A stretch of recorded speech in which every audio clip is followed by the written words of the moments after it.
Assalamualaikum warahmatullahi wabarakatuh. Perkenalkan, saya Zara Latifah, NIM 203-20264, dan teman saya Siti Halimatun Nur Hasanah, NIM 203-20242, akan mempresentasikan hasil makalah kami yang berjudul Implementasi Prinsip Azas Hakikat Pengembangan Kurikulum. Pada presentasi kali ini, kami akan mempresentasikan 4 bab. Yang pertama, prinsip pengembangan kurikulum. Yang kedua, azas pengembangan kurikulum. Yang ketiga, hakikat pengembangan kurikulum. Dan yang keempat, implementasi pengembangan kurikulum di SD atau MI.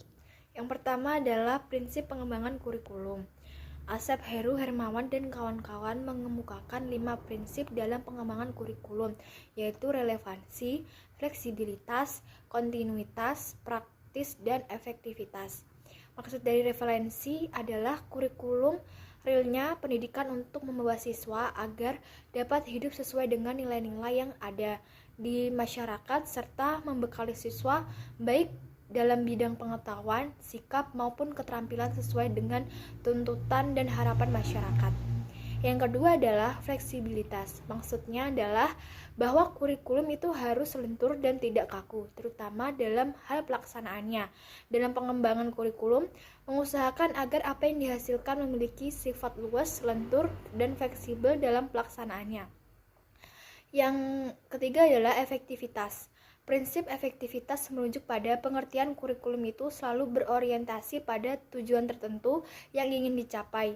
Kurikulum biasanya dikatakan sebagai instrumen untuk mencapai tujuan. Yang terakhir adalah efisiensi. Prinsip efisiensi yaitu mengusahakan agar dalam pengembangan kurikulum dapat membudayakan waktu, biaya, dan sumber-sumber lain yang ada secara optimal, cermat, dan tepat sehingga hasilnya memadai. Sedangkan prinsip khusus bagaimana dikemukakan oleh Sukmadinata mencakup 5 hal, yakni prinsip penentuan tujuan pendidikan, pemilihan isi pendidikan, yang ketiga pemilihan proses belajar mengajar, dan yang terakhir pemilihan media dan alat mengajar. Selanjutnya adalah azas pengembangan kurikulum. Yang pertama adalah azas religius. Menurut pendapat Muhammad atau Mu As-Syaibanu 1979 Masehi, salah satu asas kurikulum adalah religius atau agama. Kurikulum yang akan dikembangkan dan diterapkan berdasarkan nilai-nilai ilahiyah. Yang kedua, azas filosofis. Asas filosofis dalam penyusunan kurikulum berarti bahwa dalam penyusunan kurikulum hendaknya berdasar serta terarah pada falsafah yang dianut. Yang ketiga adalah asas psikologi. Kurikulum merupakan alat untuk mencapai tujuan pendidikan yang berkaitan dengan setiap proses perubahan perilaku peserta didik. Yang keempat adalah asas sosiologis. Masyarakat mempunyai norma-norma, adat, kebiasaan yang harus dikenal dan diwujudkan oleh peserta didik dalam bentuk perilakunya.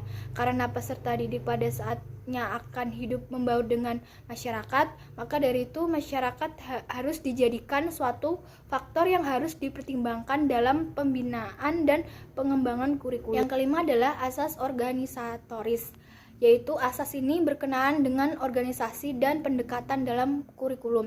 Studi tentang kurikulum seringkali mempertanyakan tentang jenis organisasi ataupun pendekatan apa yang dipergunakan dalam pembahasan dan dalam penyusunan kurikulum.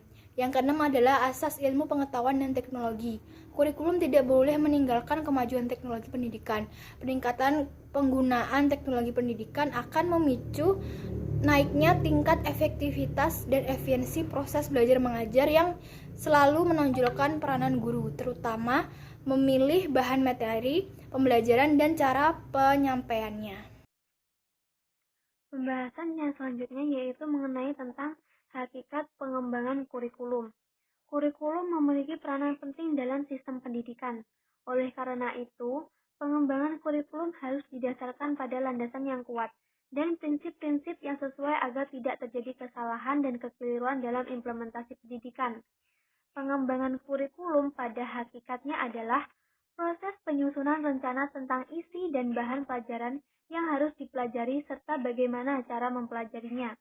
Proses ini berhubungan dengan seleksi dan perorganisasian berbagai komponen situasi belajar mengajar, antara lain penetapan jadwal perorganisasian kurikulum dan spesifikasi tujuan yang disarankan, mata pelajaran, kegiatan, sumber, dan alat pengukur pengembangan kurikulum yang mengacu pada kreasi sumber-sumber unit dan garis pelajaran kurikulum ganda lainnya untuk memudahkan proses belajar mengajar.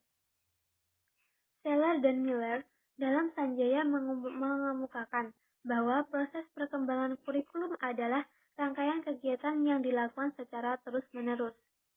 Seller sendiri berpendapat bahwa pengembangan kurikulum merupakan siklus yang dimulai dari menentukan orientasi kurikulum yang berupa kebijakan-kebijakan umum seperti arah dan tujuan pendidikan, pandangan tentang hakikat belajar dan peserta didik, dan lain-lain. Kemudian berdasarkan orientasi tadi, dikembangkan kurikulum yang dirancang untuk menjadi acuan pembelajaran. Kurikulum yang telah dikembangkan ini diimplementasikan dalam pembelajaran dan setelah itu dievaluasi. Hasil evaluasi penerapan kurikulum tadi dijadikan masukan untuk menentukan orientasi dan begitu seterusnya. Dengan demikian, maka pengembangan kurikulum memiliki dua sisi yang sama pentingnya. Yang pertama yaitu sisi kurikulum sebagai pedoman. Yang kedua, sisi kurikulum sebagai implementasi. Pembahasan yang selanjutnya yaitu implementasi pengembangan kurikulum. Implementasi adalah pelaksanaan di mana Brownie dan Wilczewski dalam Uthman mengemukakan makna implementasi sebagai perluasan aktivitas yang saling menyesuaikan. Sedangkan kurikulum diartikan sebagai jarak yang harus ditempuh oleh seorang pelari mulai dari start sampai finish. Implementasi sendiri atau implementasi kurikulum diwujudkan dalam bentuk pengalaman belajar dengan prinsip-prinsip yang menjadikannya lebih mudah dan lebih efektif untuk dikomunikasikan ke berbagai pihak seperti pimpinan sekolah, pendidik, pengawas sekolah, dan staf pendukung lainnya. Implementasi merupakan bagian dari keseluruhan manajemen kurikulum yang menyangkut pengembangan kurikulum, kurikulum development, implementation, umpan balik, feedback, evaluation, modification, dan konstruksi kurikulum atau kurikulum construction. Baik, mungkin cukup sekian yang dapat kami sampaikan. Apabila ada kurang lebihnya kami mohon maaf. Akhiran, wassalamualaikum warahmatullahi wabarakatuh.